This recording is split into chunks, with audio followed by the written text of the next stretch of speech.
Okay, so I have got, like I'm sure a lot of you do, a lot of green tomatoes. And I still have green tomatoes out on my vine, some cherry tomatoes, which I know will keep ripening.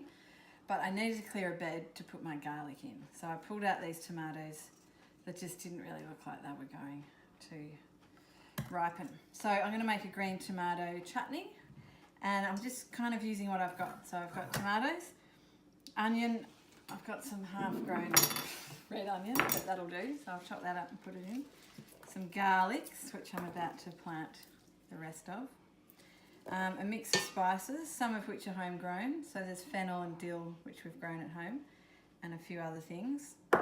Some sugar and some apple cider vinegar. So I'm just going to mix all that up, cook it, let it simmer for a while, and that's it. And try and keep it simple, because the problem I find sometimes is I get a bit overwhelmed. I think, oh, I've got to make the chutney, I've got to do this, and then sometimes you put it off, and before you know it, the tomatoes are going rotten.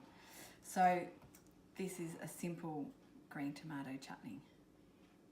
Okay, so I'm just going to chop everything up pretty roughly, because it's all going to be cooked down, so reduced, so we can be pretty rough. Okay, so we'll just pop the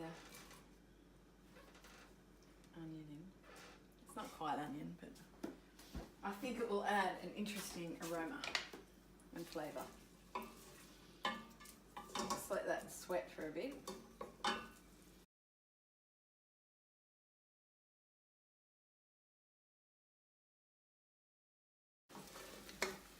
Okay, so I've just put in all those ingredients. I've put the tomatoes and the sugar and some of the tomatoes, just to let that break down a bit and caramelise. See it caramelise.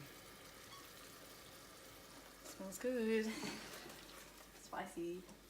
Okay, so I'll chuck those in.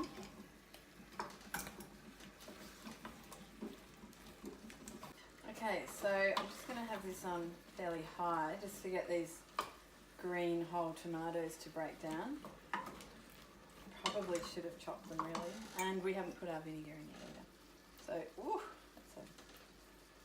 that's a bit of apple cider vinegar. And I might even give these a bit of a bash just to help them sort of break open. So I don't think that's enough. Okay, so I just gave them a bit of a bash with the potato masher. And you can see it's just opened them up a bit. So we'll get them going.